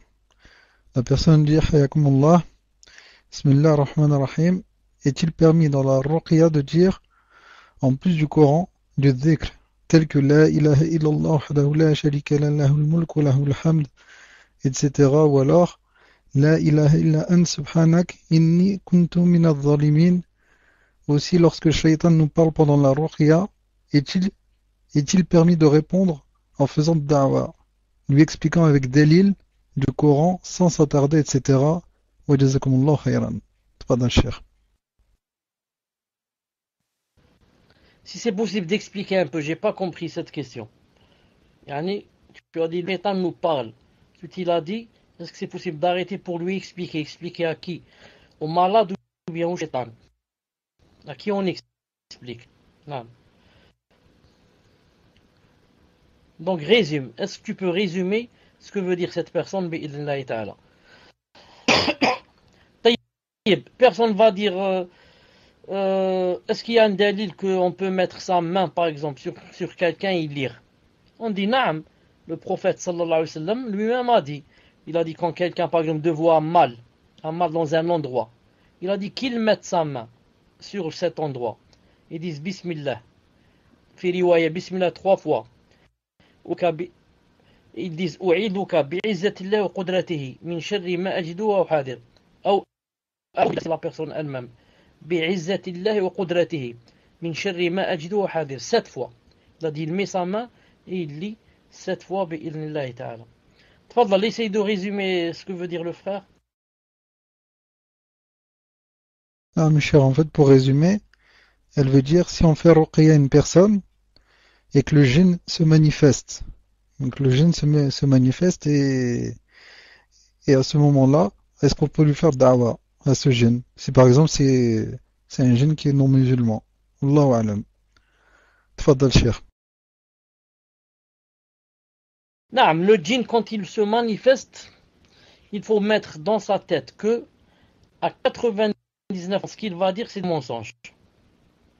Ça, il faut bien le mettre dans sa tête. Toi, tu ne perds rien, naam, si tu dis taqillah et si tu es kafir, rentre en islam, etc. Naam, tu ne perds rien, bi'idnillahi ta'ala. Reste que, même si tu dis je suis devenu musulman, il ne faut pas beaucoup. Il dit wahda. Deuxièmement, comme dit Cheikh Al-Albani, il dit il vaut au maximum de parler avec les djinns, etc. Quand tu vas faire l'Oqya, fais pas comme les gens qui font des dialogues, où est-ce que tu étais, comment tu t'appelles, d'où tu viens, avec qui tu es marié, qu'est-ce que tu as mangé tout à l'heure, quel est ton nom, est-ce que tu es célèbre, est-ce que tu es tabléré. Tout cela, il faut le délaisser, bi'idnillahi ta'ala. Il faut voir comment, bi'idnillahi ta'ala, le faire sortir, s'il se manifeste. Comment le faire sortir, bi'idnillahi ta'ala, sans trop poser de questions, sans trop mener vers le shirk et la personne ne remarque pas, sans qu'elle fasse attention si elle n'a pas de science. Il faut se suffire, Inch'Allah Ta'ala, quand on parle avec le djinn, au minimum, genre, sors bi'idnillah, comme a dit le prophète, il a ouvert la bouche d'un enfant, il lui a dit, sors, ennemi d'Allah, je suis Abdullah, ou bien je suis Rasulullah, sors, ennemi d'Allah. Il ne va pas commencer à lui dire d'où tu viens, où étais-tu, est-ce que tu es marié, est-ce que ceci, est-ce que ça. Il va te mentir, est-ce que le djinn va te dire la vérité? Donc à quoi ça sert si je parle à quelqu'un, je lui pose des questions pour ne pas le croire. Je lui pose des questions pour ne pas le croire. Naam. Wallahu ta'ala alam. Tfaddal. Question suivante. Cheikh, qu'Allah vous récompense pour le temps que vous nous accordez. Pouvez-vous nous réexpliquer les personnes qui disent toujours que c'est le mauvais œil, cela est dû à une baisse de foi, etc. Je n'ai pas compris. Si je prends l'avis que le talisman contenant des versets est interdit, dois-je brûler le talisman contenant des versets pour le détruire? Barakallahu fikum Cheikh. Tfadal Cheikh. Donc cette question contient deux questions. La première, naam, quand Cheikh Fawzan Hafidahullah parle des personnes qui, n'importe ce qui lui arrive, dit c'est le mauvais œil. N'importe ce qui lui arrive, dit c'est le mauvais œil. Au point où la personne rentre dans le waswas. N'importe quoi, c'est le mauvais œil. C'est pas comme ça. Subhanallah al-Azim. C'est pas n'importe quoi le mauvais œil. Non, le mauvais œil, non, c'est connu. On rencontre telle personne qui est connue pour avoir le mauvais œil, par exemple. Maintenant, toute chose, je vais dire, c'est le mauvais œil, ça peut rentrer un peu quoi? Ça rentrer un peu dans les waswas et ensuite ça peut ébranler un peu la foi. Le fait de dire toute chose c'est le mauvais œil, toute chose c'est le mauvais œil. Ce n'est pas comme ça qu'étaient les salafs. Ce n'est pas comme ça qu'étaient les salafs. Non, le mauvais œil existe. Peut-être la cause de plusieurs personnes qui vont mourir, comme a dit le hadith authentique, mais dans toute chose, il ne faut pas qu'il y ait rouleau, il ne faut pas qu'il y ait exagération. Il ne faut pas qu'il y ait exagération. Quant à la deuxième question, qui était dans la fin de cette question, si on a maintenant un talisman, et il y a dessus des versets, et on est de l'avis qu'on ne doit pas mettre cela, comme a dit Cheikh Fawzan Hafidahullah. Qu'est-ce qu'on fait donc avec les versets? On les brûle. On les brûle. Non. Si quelqu'un va dire comment on brûle du Coran, on lui dit, Uthman ibn Affan radiyallahu ta'ala anhu a brûlé le Coran. Ça, il a réuni les Corans, ensuite il a décidé de prendre une seule version du Coran et de brûler les autres versions pour qu'il n'y ait pas quoi? Pour qu'il n'y ait pas de divergence chez les musulmans. Donc, Uthman ibn Affan, le prophète nous a dit quoi? C'est un calife bien guidé. Il a dit alaykum suivez la sunna des califes bien guidés. Et Uthman, qui est un calife bien guidé, a brûlé le Coran bi'idhnillahi ta'ala. Fadhal. Question suivante. Ahsanallahu ilaykum, cher. Comment savoir si nous sommes touchés de sorcellerie ou alors des djinns? Car une sœur âgée de 34 ans, toujours pas mariée, se soigne depuis plus de 5 ans. Malgré tout, elle n'est pas guérie, surtout dans la prière. Cette chose la fait trembler, lui fait faire des grimaces. Elle ne trouve pas de raqi. Que lui conseillez-vous? Qu'Allah vous accorde le firdaous, cher. Barakallahu fikum. Tfadal, cher. J'ai une sœur de lait. J'ai une sœur de lait. De lait, ça veut dire que j'ai... comment qu'on dit? C'est pas j'ai allaité. C'est-à-dire sa mère m'a allaité. Sa mère m'a allaité. Donc, toutes les filles de cette mère, de cette femme, sont mes sœurs de lait. L'une d'elles, je lui ai fait peut-être 10 ou 15 ruqya bi'idhnillahi ta'ala. Ou peut-être 20. Chez elle, elle me disait fais-moi ruqya, je lui faisais comme ça des fois 1 heure, 2 heures. Des fois on passait la nuit là-bas avec ma femme et mes enfants chez elle. Pendant 1, 2 ou 3 ans, ça n'a jamais donné un résultat. Une fois, 3 ans après, je ne sais pas combien d'années après, je lui ai fait ruqya et le djinn s'est manifesté. Donc, je dis à cette personne qui vient de poser la question maintenant, ça ne veut pas dire que tu as fait la ruqya 2, 3, 4 fois, que rien ne s'est manifesté, donc tu n'as rien. Surtout, si elle a des symptômes, comme les grimaces et ceci, cela, elle tremble, et ceci, cela. Donc, la première des choses qu'elle doit faire, c'est revenir vers Allah subhanahu wa ta'ala et placer sa confiance en lui et faire beaucoup de dua en lui du secours et la guérison. Car si Allah ta'ala ne t'aide pas, tu peux faire 1000 ruqya sans trouver de remède. Écrivez numéro 1 si vous m'entendez. Ça c'est la première des choses, bi'idhnillahi subhanahu wa ta'ala. C'est de revenir vers Allah subhanahu wa ta'ala avec le cœur. Avec le cœur. La deuxième, c'est de se faire la ruqya soi-même, ou bien une sœur te fait ruqya, ou bien quelqu'un avec un mahram. Et la troisième qui est très importante, c'est bi'idhnillahi ta'ala d'apprendre la aqida. De lire les livres de la aqida, d'écouter des audios en aqida. Les savants ont dit, la aqida bi'idhnillahi ta'ala illumine le cœur. Que fait la aqida? Elle t'illumine ton cœur. Ton cœur devient lumière. Tu connais maintenant les noms de la tribu, la volonté universelle, la volonté juridique. Tu connais ce qui n'est pas permis dans la aqida. Maintenant, ton cœur est illuminé, plein de lumière. Quand c'est plein de lumière, qu'est-ce qui va se passer? Il va se passer que le shaitan qui était à l'intérieur, ou bien qui gardait le sihr, le djinn qui gardait le sihr, ne peut pas rester dans la lumière. Lui, c'est comme la chauve-souris. La chauve-souris ne peut vivre que dans les ténèbres et les obscurités, et les puits, et les gouffres, et les tunnels. Il ne peut pas vivre dans un endroit plein de lampes et de lumière et de je ne sais pas comment ça s'appelle. Vous avez compris? Donc quand la personne va lire la aqida, apprendre la aqida, son cœur va s'illuminer. Le shaitan, s'il ne part pas, il aura beaucoup de difficultés à faire du mal. S'il ne part pas, la plupart du temps il part. S'il reste, il restera sans faire de mal. Car déjà lui il a mal. Il a les yeux, il ne peut plus les ouvrir. Parce que c'est illuminé autour de lui. Lui il aime l'obscurité. Naam.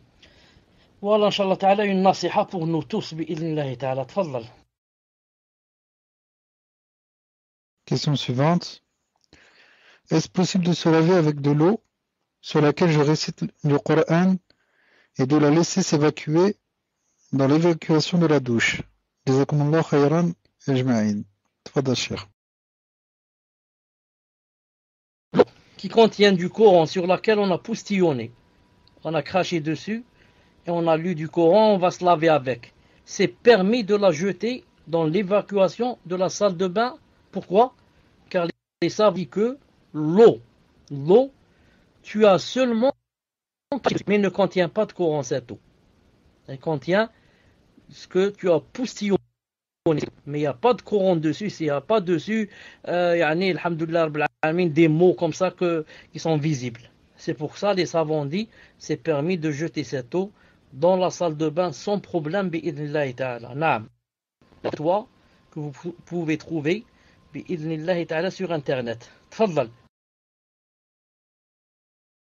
Question suivante. Qu'Allah vous préserve vos récompenses ainsi que les admins. Je voulais savoir s'il existe une ruqya dans le cas où on pense que quelqu'un nous a lancé un sihr pour nous empêcher de nous marier. Barakallahu fikum. Tfadal Cheikh. Si la personne a des doutes, elle se dit peut-être qu'on m'a fait un sihr pour ne pas me marier. Comment se fait-il qu'à chaque fois que quelqu'un vient demander ma main, ensuite ça ne marche pas, et a des doutes et veut enlever les waswas, et qu'elle se fait ruqya d'abord à elle-même, faisant des douas. Naam. C'est permis bi'idhnillahi ta'ala. Ensuite, si elle veut vérifier par une personne étrangère qui lui fait la ruqya pour dire qu'elle n'a rien. Car des fois la personne a quelque chose et elle ne sait pas.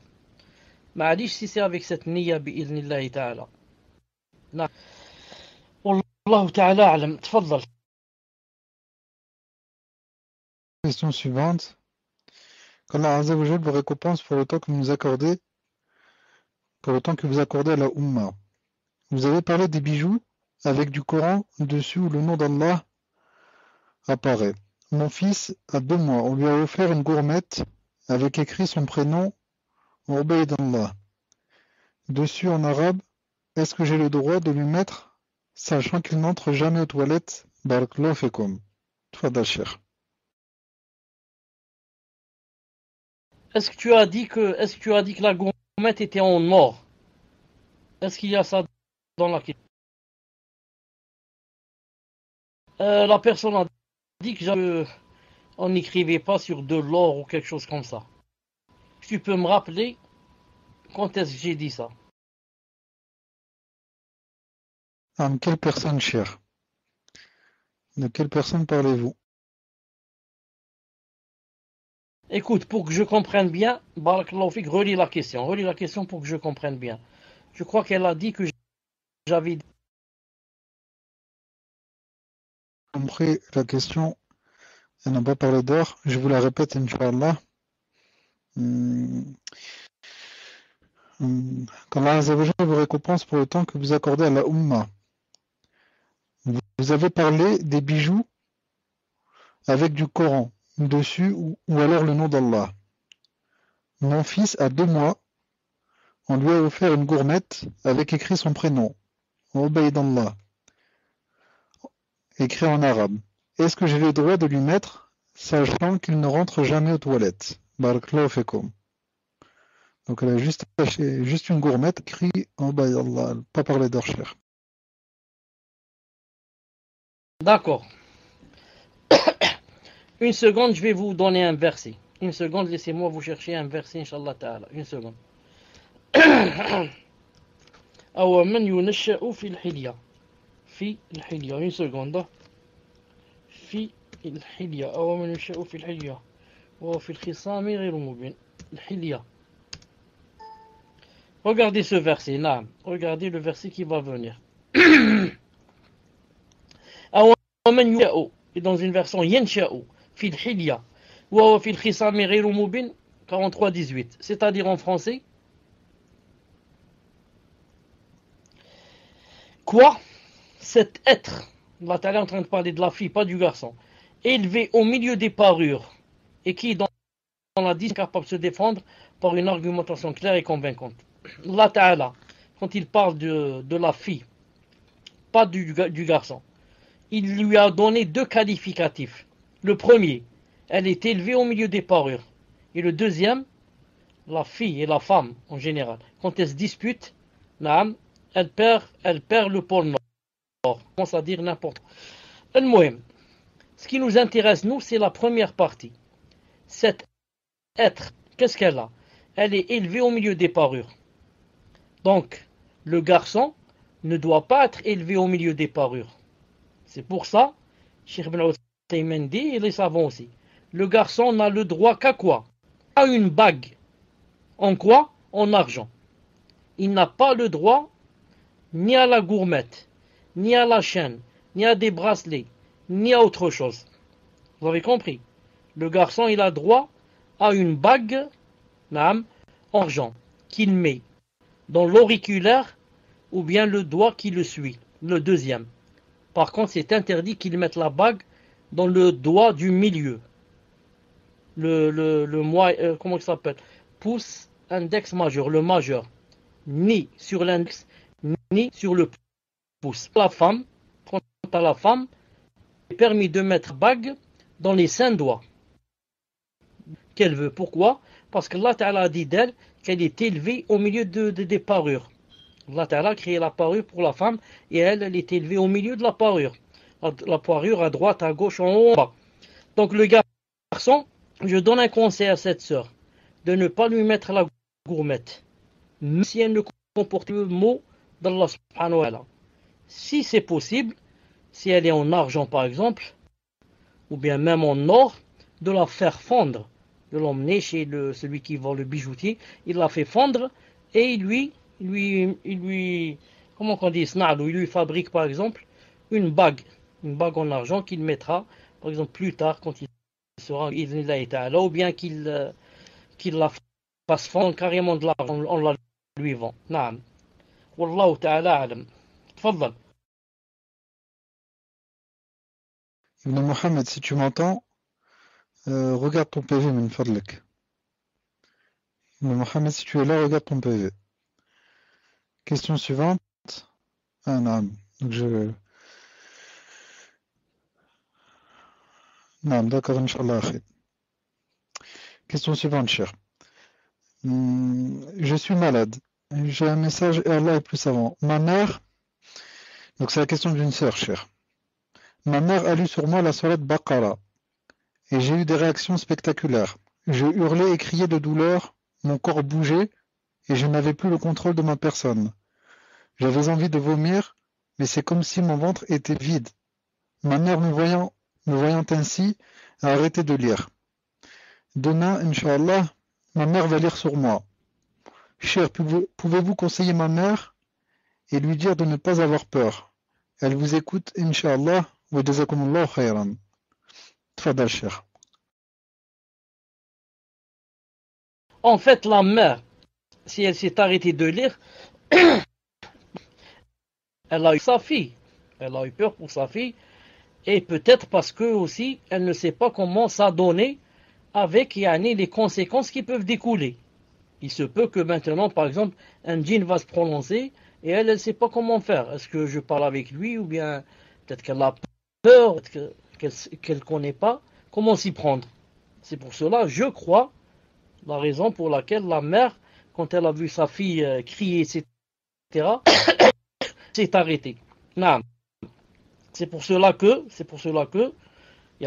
c'est bien de lire et de continuer à lire, mais à condition de savoir comment finir la chose. Et non pas par exemple, la fille, par exemple, va tomber évanouie et va commencer à se débattre, par exemple. Et, je ne sais pas, elle peut se lever et vouloir casser la fenêtre ou se jeter ou je ne sais pas quoi. Il faut savoir gérer. C'est pas, par exemple, elle tombe comme ça, donc je vais m'enfuir et je vais la laisser. C'est pour cela que, si la famille, cette mère lui fait ruqya, de préférence, il faut qu'il y ait d'autres personnes avec elle. Par exemple, son mari, le père de cette fille, ou bien ses frères. Comme ça, s'il se passe quelque chose, ils la retiennent.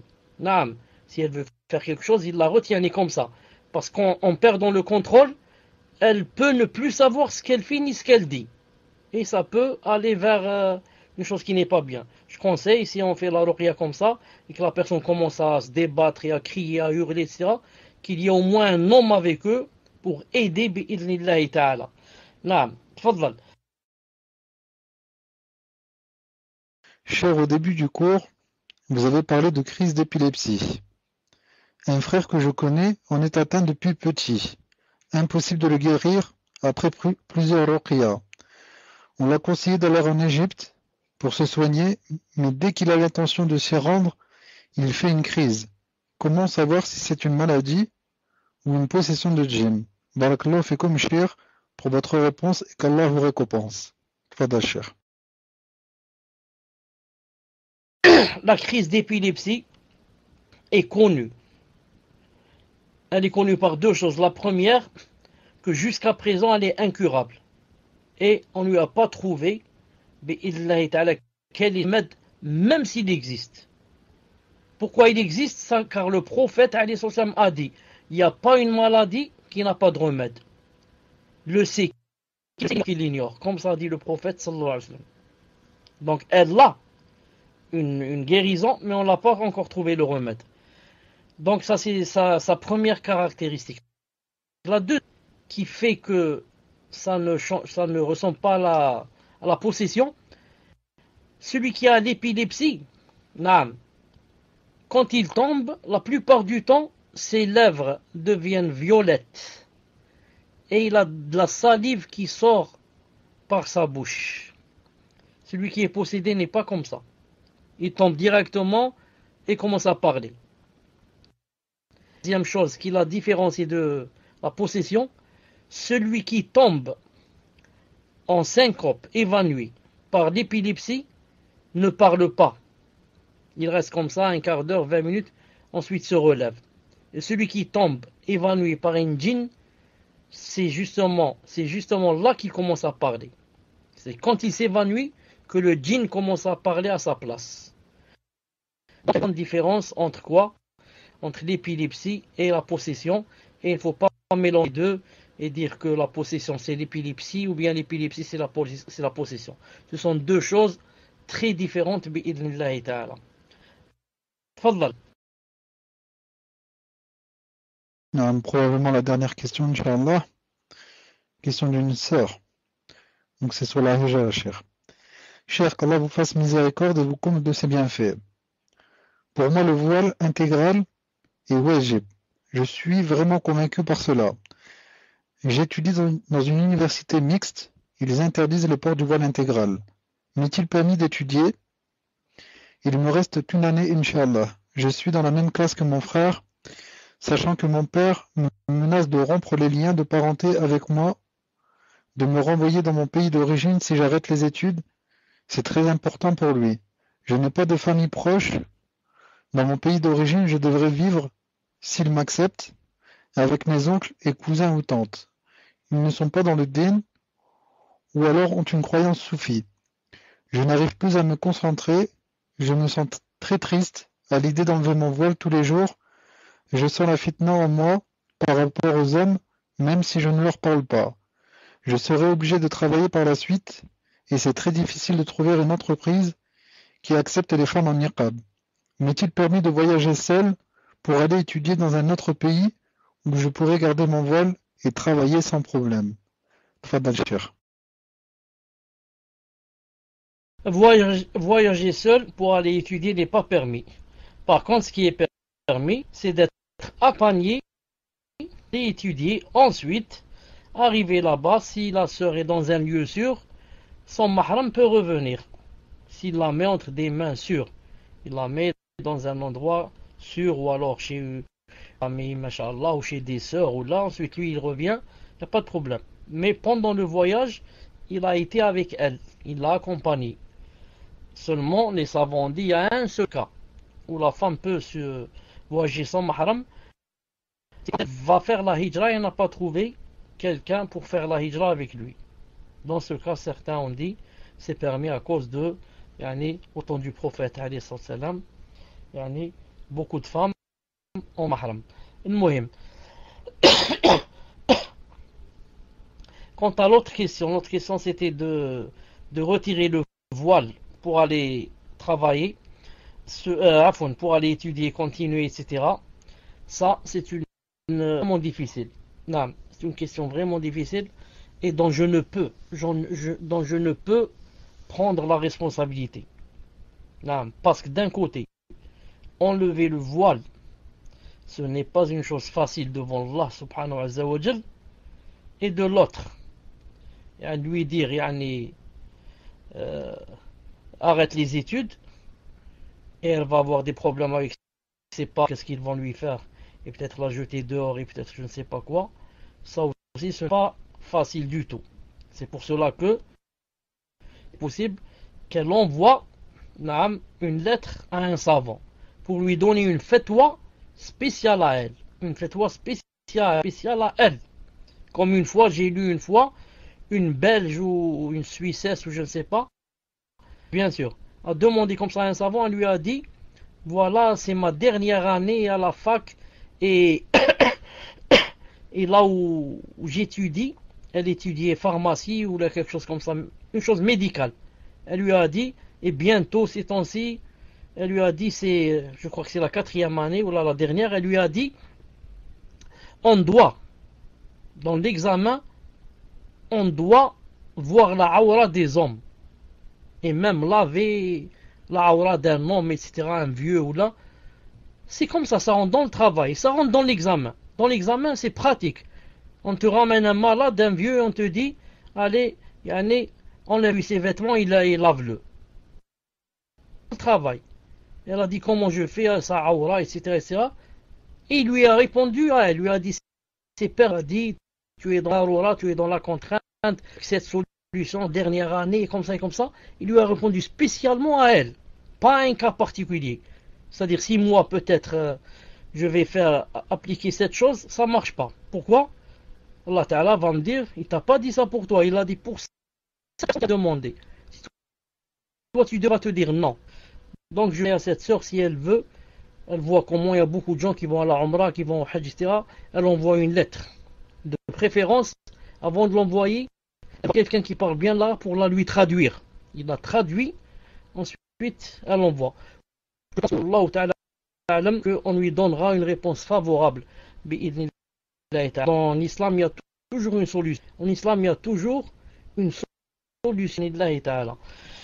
Voilà, Inch'Allah Ta'ala pour aujourd'hui. Subhanakallahumma bihamdik, ashhadu an la ilaha illa anta, astaghfiruka wa atubu ilaik. Assalamu alaikum wa rahmatullahi wa barakatuh.